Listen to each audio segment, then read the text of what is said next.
Hello, my name is Alyssa Landy. Welcome to my capstone presentation. My mini course is titled Mastering Parent Communication for New Teachers in Person and Online Strategies. In this presentation, I'll highlight my instructional design document, walk you through the published course in Canvas, and conclude with my self-evaluation. Here is my instructional design document. At the top, I've included the course access link so reviewers can go directly into Canvas. Below that, you will find my mini course overview, the learning knowledge gap, the target audience and learner profile as a drop-down, course type, course modality, the course learning outcomes. There are 6 of them, and they are tied to weekly learning objectives mentioned within each week's module.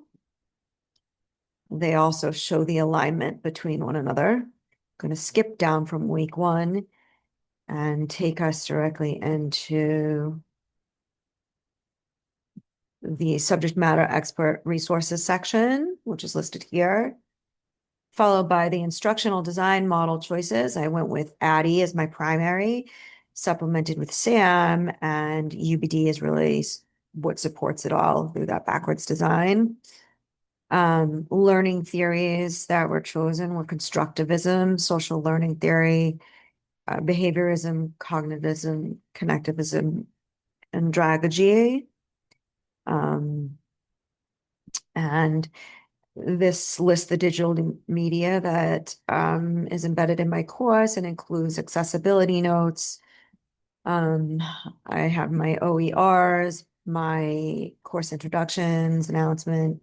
This is a screencast for week 1, explainer video, audio files, and my storyboard for week 1, followed by the completed RISE course, which is my interactive module for that week 1.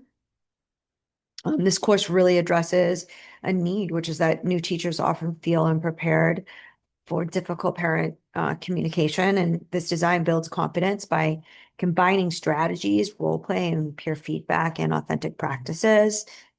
The mini course is actually published here in Canvas. I'll take us over to that right now.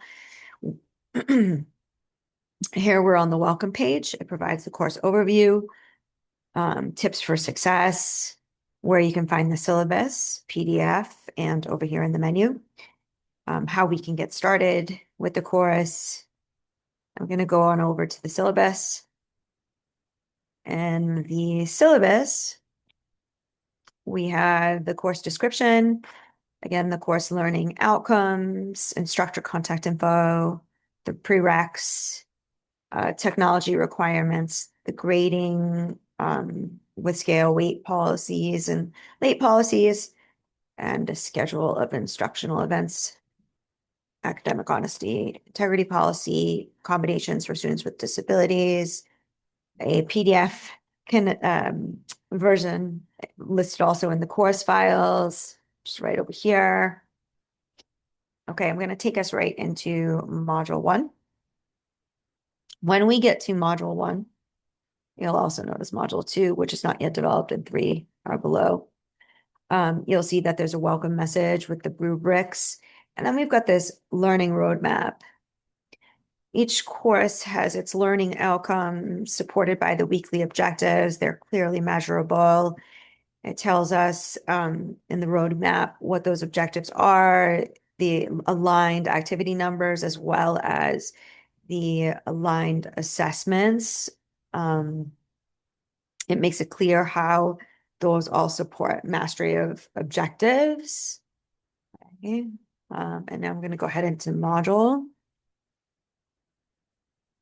After the presentation of the module, you'll see that there is the actual module itself. So in week 1, learners watch a scenario video. They interact with an infographic.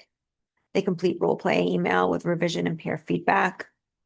And the course includes a lot of multimedia elements, including optimized images, embedded explainer videos, screencasts, narrated content, and all that media that is here is captioned or transcribed. And images include alternative texts, And so the learners engage with both the content and with each other through discussion and peer feedback. You'll see there's a drop down here with access to each of those things. The navigation is really consistent with this clear menu on the left, as well as the clear menu on the left within the overall course. The layout is very uniform for the module. Fonts and style are consistent.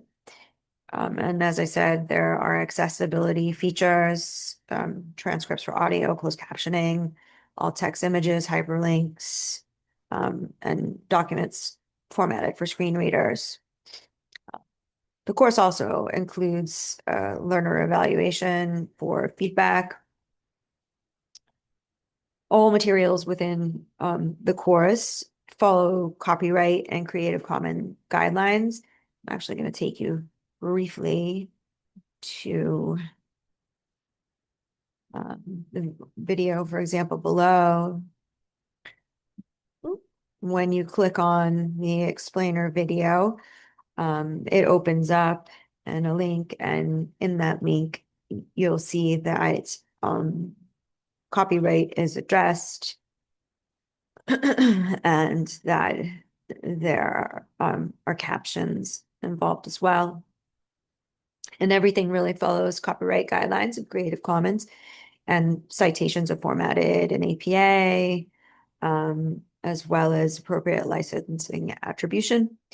I'm going to now take us over to my